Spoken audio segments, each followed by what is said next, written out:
Exemple 10, on va ici calculer une primitive de cette fraction rationnelle qui est ici. Alors, je vous l'ai dit à l'exemple 2, quand on a une fraction rationnelle, la première chose qu'on va regarder, c'est est-ce qu'on n'a pas une formule, une fonction de la forme u' sur u ou u' sur u puissance n. Ici, pour le coup, je vous laisse vérifier, ce n'est pas le cas. Donc, quand c'est le cas, c'est direct. Quand ce n'est pas le cas, je vous avais dit qu'il y aurait des calculs supplémentaires, et bien c'est ce qu'on va faire ici. Je vais encore une fois faire un retour au semestre 1. Au semestre 1, on a vu justement les fractions rationnelles, et ce qu'on a vu, c'est leur décomposition d'éléments simples. Et ce que je vous disais, c'est qu'une application de la décomposition d'éléments simples, c'est d'être capable de calculer des primitives de fractions rationnelles. Ben justement, on va voir ici comment ça fonctionne.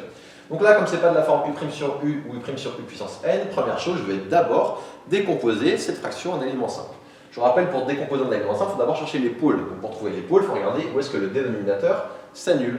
Alors le dénominateur s'annule quand x vaut 0, ça c'est facile. Donc les pôles de f, je vais avoir déjà 0, qui est d'ordre 1, ça c'est facile. Et x carré plus x moins 2, pour voir que ça s'annule, qu'est-ce que je vais faire? Je vais calculer son discriminant pour voir s'il y a des racines réelles ou pas. Donc on va regarder, factorisons x carré plus x, ça revient à factoriser. Factorisons x carré plus x moins 2. On calcule delta, delta ça va donner b carré, ça va donner 1, moins 4ac plus 8, donc on a delta qui vaut 9.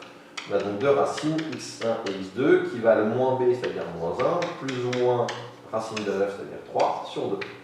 Moins 1 moins 3, ça fait moins 4, moins 4 sur 2, moins 2, et moins 1 plus 3, ça fait 2, 2 sur 2, 1. Là, c'est un moins. Du coup, j'ai deux autres pôles qui sont moins 2 d'ordre 1 et 1 d'ordre 1, et surtout, f, je peux l'écrire du coup sous la forme x plus 1 sur x facteur de x plus 2 facteur de x moins 1. Donc voilà ici ma fraction petit f dont je veux calculer une primitive. Si vous vous souvenez de la décomposition d'éléments simples, comme j'ai que des pôles d'ordre 1, on appelle aussi pôle simple, elle va être de la forme a sur x plus b sur x plus 2 plus c sur x moins 1. C'est le cas plus simple ici, quand on n'a que des pôles simples, c'est le cas plus simple pour décomposer un élément simple. Pour trouver petit a, je vous rappelle la méthode, on va multiplier x fois f, et on va calculer ça en x égale 0, parce que x annule en 0. Quand je fais x fois f, là, ce x se simplifie. Quand je remplace par 0, j'obtiens au numérateur 1, et au dénominateur, comme j'ai fait fois x, il n'y a plus ce x là.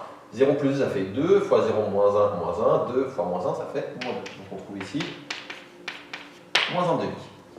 Pareil pour petit b. Pour petit b, on va multiplier f par x plus 2, qui est le dénominateur qui correspond à petit b. Donc x plus 2 fois f, et je vais calculer en x égale moins 2, là où c'est ce terme-là. Alors quand je remplace x par moins 2 au numérateur, j'obtiens moins 2 plus 1, ça fait moins 1, sur, ici quand je vais multiplier, donc je regarde celui-ci par x plus 2, ce terme du milieu disparaît, je remplace x par moins 2, je vais avoir du moins 2, fois, je remplace x par moins 2 fois moins 1, ça fait moins 3. Donc ici, du 1, moins 1 sur 6. Donc moins 1 au numérateur, et moins 2 fois moins 3, ça fait 6. Et enfin, c'est même astuce, même méthode. Je multiplie par x moins 1, et on remplace x par 1. Au numérateur, quand je remplace x par 1, je vais avoir 2. Au dénominateur, quand j'ai fait fois x moins 1, ce terme disparaît, et quand je remplace x par 1, je vais avoir 1 fois 1 plus 2, 3, donc 2 tiers. Donc au final, je peux dire que f de x, ça vaut, donc a, on a dit moins 1 demi fois 1 sur x, b, c'est moins 1 sixième fois 1 sur x plus 2, et enfin c, c'est plus 2 tiers, ou x fois 1 sur x moins 1. Ça, c'est ce qu'on a appris à faire au semestre 1. Là, maintenant, on va voir que grâce à ça, en une ligne, j'obtiens une primitive de cette fraction rationnelle. On peut dire qu'une primitive, que je note comme d'habitude du grand F de x, ça va être moins 1 demi fois une primitive de 1 sur x, c'est ln de valeur absolue de x, attention, je ne pas oublier la valeur absolue, moins 1 sixième fois une primitive de 1 sur x plus 2, c'est ln de valeur absolue de x plus 2, et enfin, plus 2 tiers fois une primitive de 1 sur x moins 1, c'est ln de valeur absolue de x moins 1. Et ça termine ce calcul cette primitive. Donc vous voyez, c'est assez simple.